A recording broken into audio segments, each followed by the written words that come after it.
Howdy, buckaroos. This your old pal, Gabby Hayes, coming at you with another one of them rip-roaring western yarns.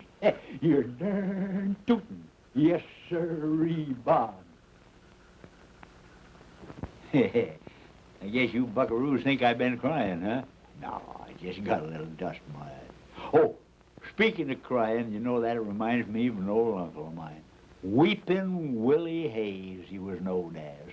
There was the cryingest man the world has ever known, human or otherwise. He'd cry at anything. He'd go to a show, you know, where there was a lot of comical fellers and clowns and stuff. He wouldn't laugh. He'd just cry. Well, one time they was having a tremendous drought out there in Utah. They hadn't had any rain for 37 years. Farmers was getting a little mite discouraged, so they sent for my uncle. Well, he cried all the way out there, and they sat him down, and he started to cry, and the tears run out of his eyes. First thing you know, the tears was way up to his knees. It was that deep. Kept right on crying.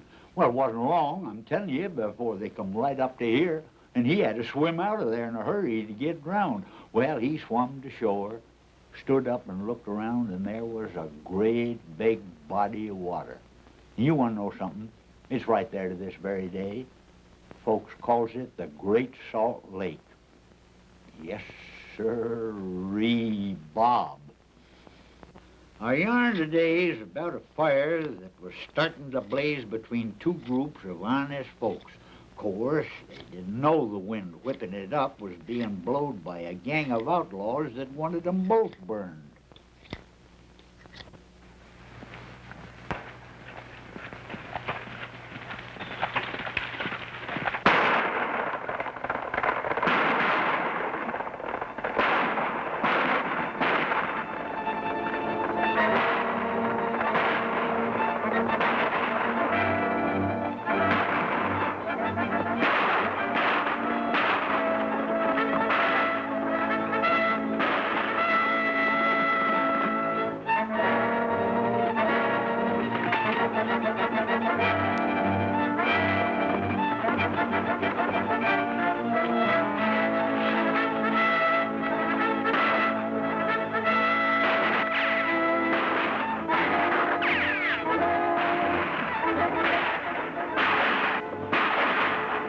Make sure he doesn't get away.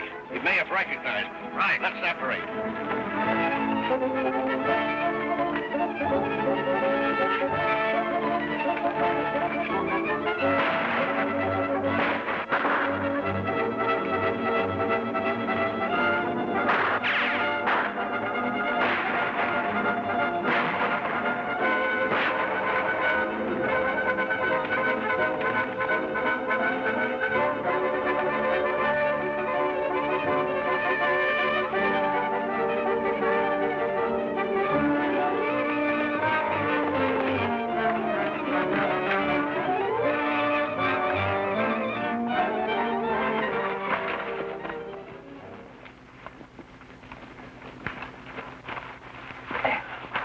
Rustlers.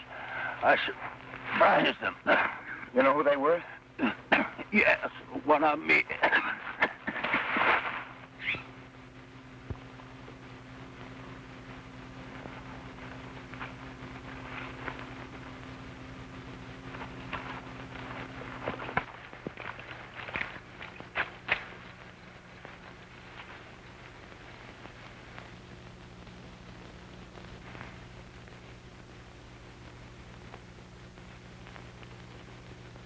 He winged one of them before they got him.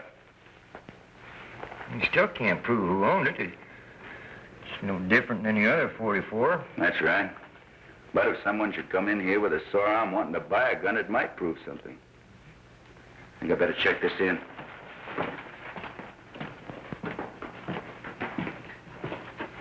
Mind putting this in your safe for me? Why is it so valuable? It was used in a murder. Who was killed? One of the Kirby punchers. Who killed him? I don't know. There were two of them. They didn't wait around to be introduced. I think I better get on over to the sheriff and tell him what happened. His job to catch that murderer.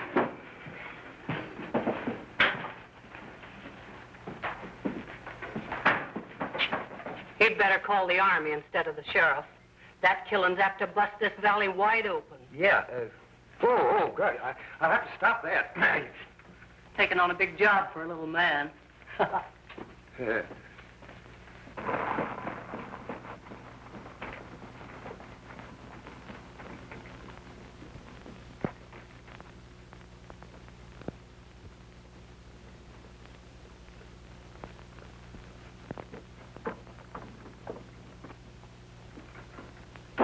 Hey, Steve.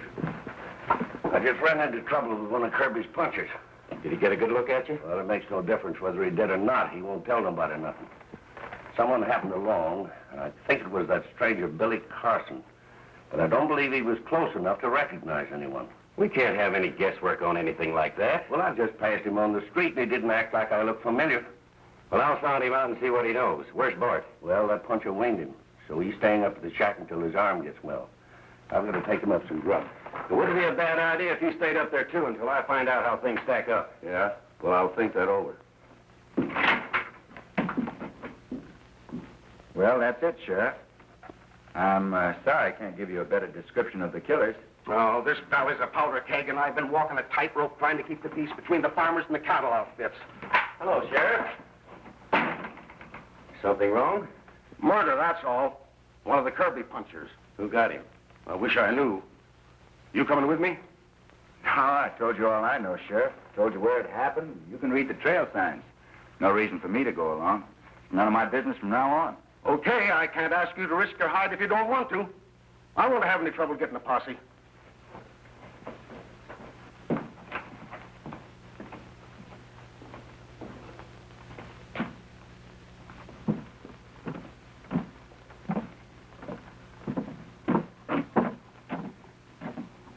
The sheriff had no right to expect a stranger to get tangled up in our troubles. Well, that wouldn't even be good sense.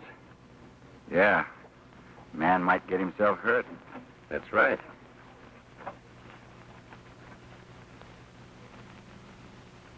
Hey, Billy. A fellow just bought a vessel grub and a 44 6-shooter, but he didn't have no sore arm. You can't accuse a man of being a rustler just because he bought a gun, Bud. He might not like it. Well, I ain't accusing nobody, but... Hey, if you'll watch the store for me, I'll mosey out after him and see where he goes. Go ahead. But you might get yourself into a mess of trouble by being too inquisitive. I'll take care of me. I hope you do.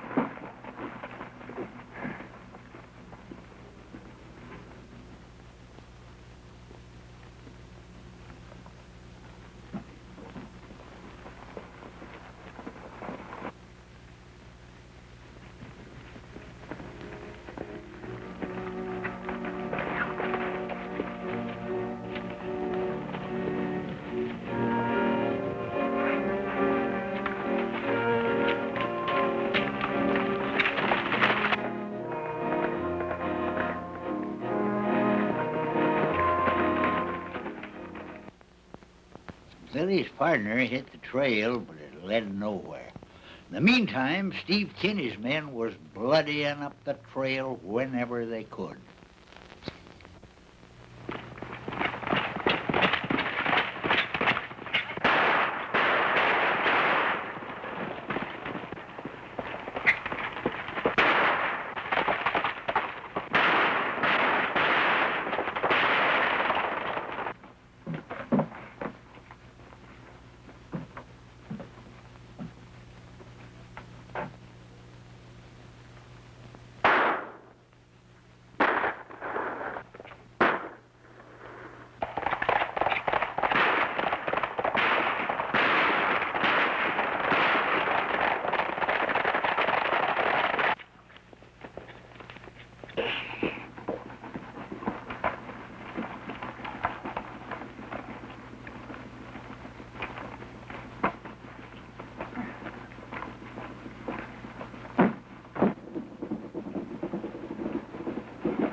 What's your hurry?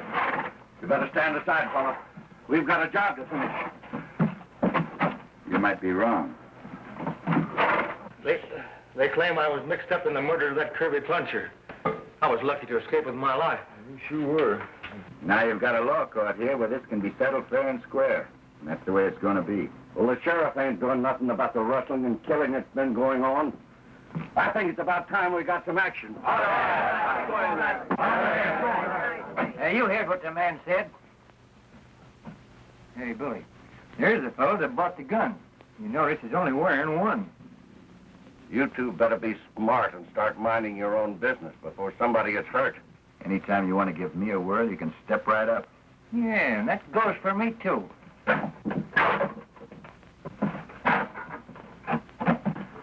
Dick was my friend, and I'm going to see that someone hangs for his murder. Dan Harper is a kingpin among them cow-stealing nesters, and I'm going in after him.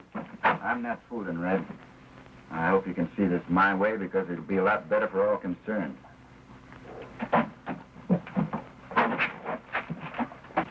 Much obliged, Fuzz. That scattergun sure has a calming effect when you're on the wrong end of it. Yeah, old Betsy packs a lot of authority.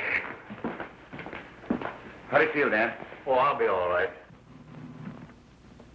I don't like the idea of a stranger setting himself up to tell us how to run our business. Oh, take it easy, Red. He'll soon come down off his high horse.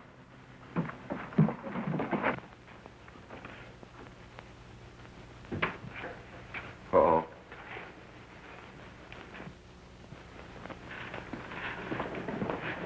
You think you can get away with harboring an outlaw? I'm not harboring anybody. What would you call a rustler and a murderer if he's not an outlaw? Wild talk isn't going to do anybody any good. Now, if you want to swear out a warrant against Dan Harper, I'll be glad to turn him over to the sheriff. If you haven't got the courage to do that, you better keep your mouth shut. That didn't take any courage. Being a woman, you know that you can get away with it. I'm sorry. I apologize. I will swear out the warrant.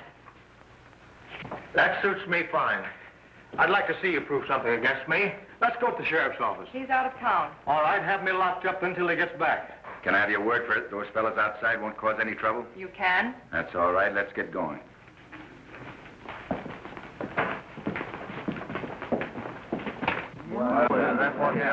Red, I'm holding you responsible, and I don't want any trouble. We're taking this fellow over to the sheriff.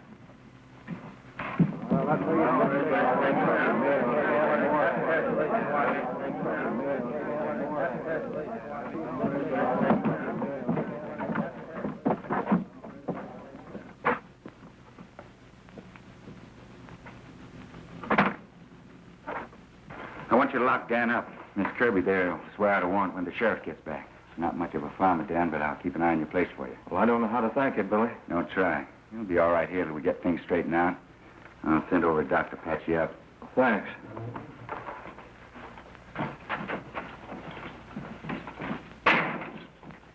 So Carson put over a fast one on you, huh? They can't prove anything against Dan Harper, and even if they could, we won't let him come to trial. Well, what good will that do? Plenty. Some night you and the boys will grab the sheriff, and Harper will disappear. The cattlemen will think the farmers rescued him, and the farmers will think the cattlemen hung him. You get it? Yeah, not bad. Hey, Billy, look over there. Well, what about it? Oh, that fellow that bought the gun was riding with the cowboys and shouting for him to hang Dan Harper. He was? Yeah. And Steve Kinney's been trying to prod the farmers into making war with the cattlemen. And the two of them act very chummy outside of working hours. Yeah. It does look as if he's trying to play both ends against the middle. Sure do. But how are we going to prove it? I don't know.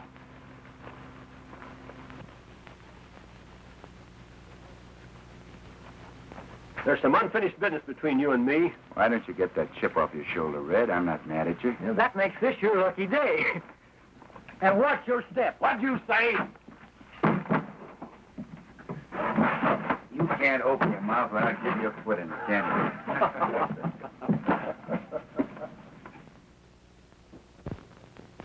Well, Steve Kinney jumped the gun, and before anybody knew what was going on, Dan Harper was missing. It looked for sure like the town was going to blow sky high. So Billy decided he'd better head out of town for a spell.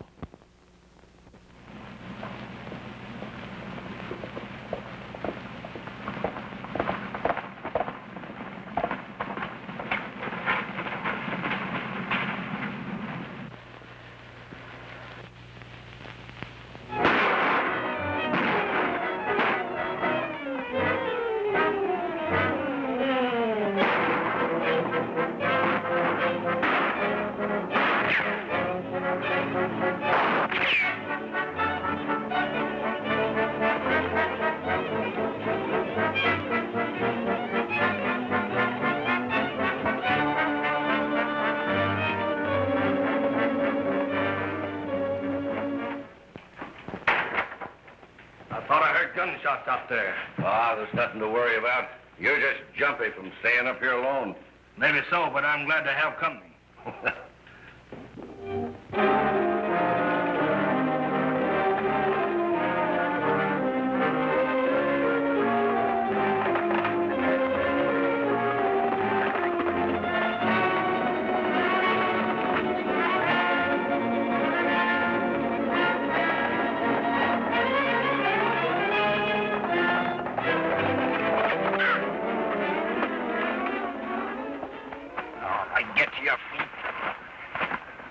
Now, where's Dan Harper? I don't know what you're talking about. All right, if that's the way you feel about it. You wouldn't kill me. Why not? You tried to kill me. For the last time, where is he? They're holding him by a shack not far from here. That's better. But you look like a man that had good common sense. Think I'll tie you up so that you won't wander off and get lost. Come on, get out of here. Yeah, that ought to hold you for a while.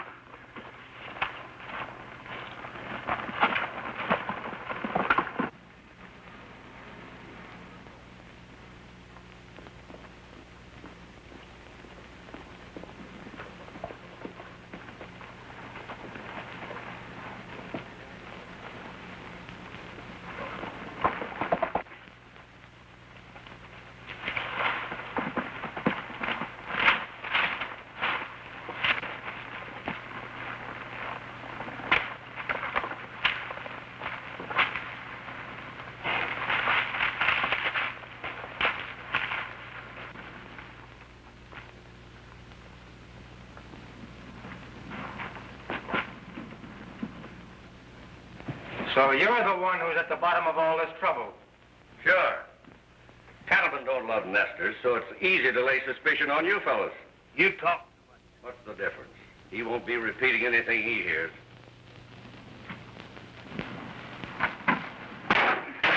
Will you?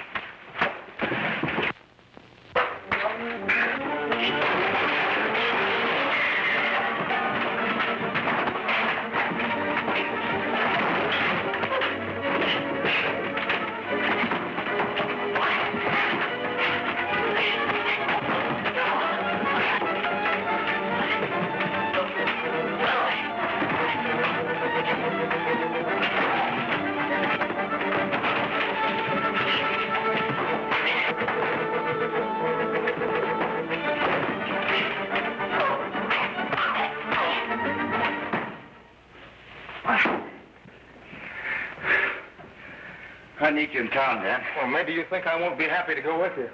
I thought I'd never see town again.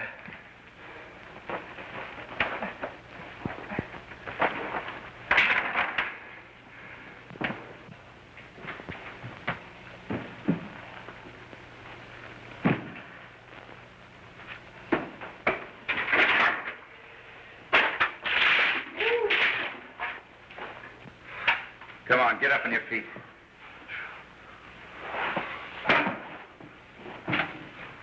Say, how'd you find this place? It took a little persuading, but Steve Kinney told me how to find you. With a dirty double-crosser. I'll fix him. Thanks. It's just what I wanted to hear. Now go on, get out of here.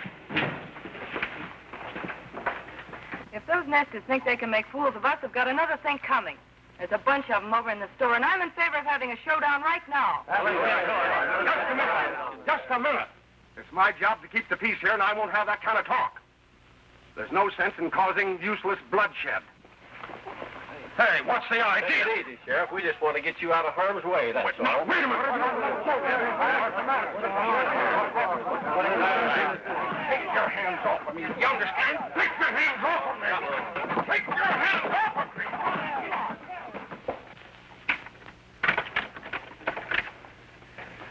You fellas should have stayed here in town. There's going to be trouble as sure as I'm a foot high, and it ain't going to do nobody no good. Now, you fellas know this ain't right. You're interfering with the due process of the law. We'll let you out pretty soon.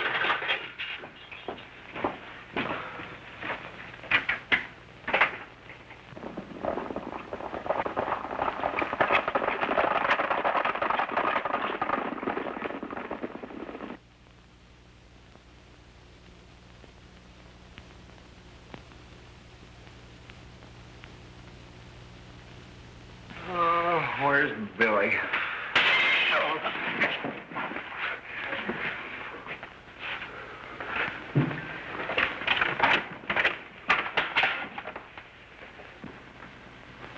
You there, in the store. Tell us where you got Dan Harper hid out or we're coming in after you. Ain't nobody here that knows anything about Dan Harper. Yeah, we heard all that before. We'll give you just 3 minutes to sing a different song. 3 minutes.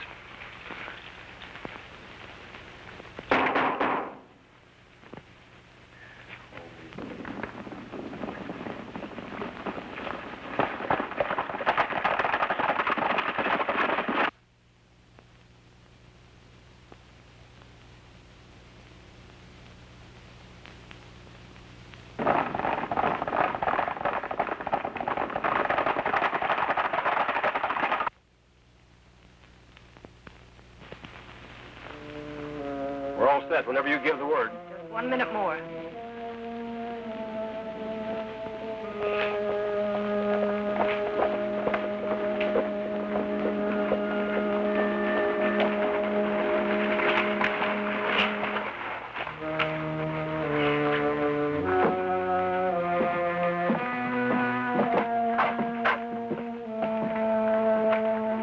There, you're restless, miss. Dan Harper can tell you all about it. I got another straighter roundup.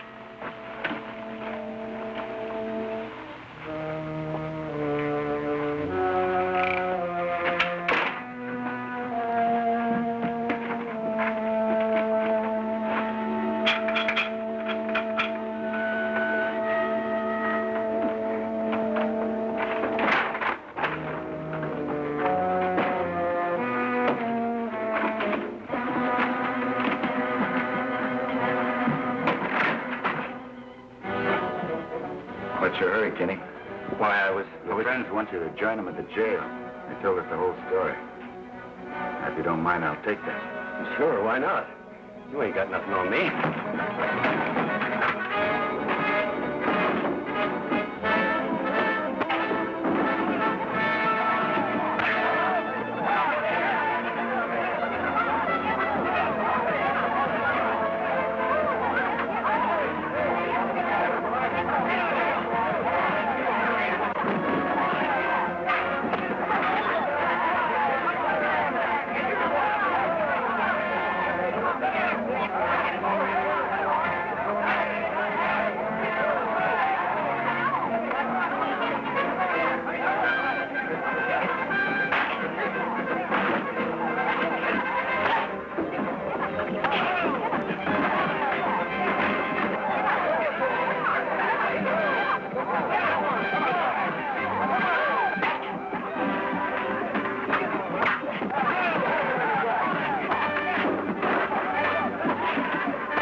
Hi, Fuzzy.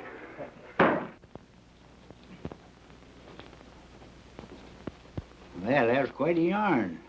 That Miss Kirby certainly was a brave girl. You talk about brave women. I never did tell you about my Aunt Petunia, did I?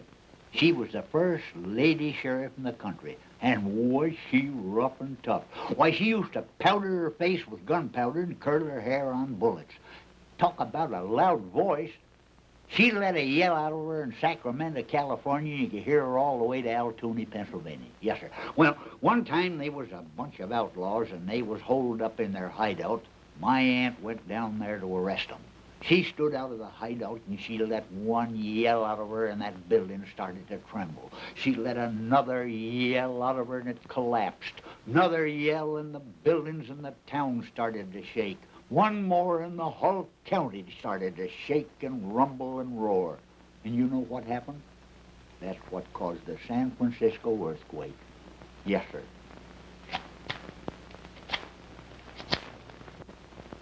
Well, I reckon that's just about all for today, buckaroos. But I'll be back next week with another rip-roaring Western yarn. You're darn tootin'. Yes, sirree, Bob.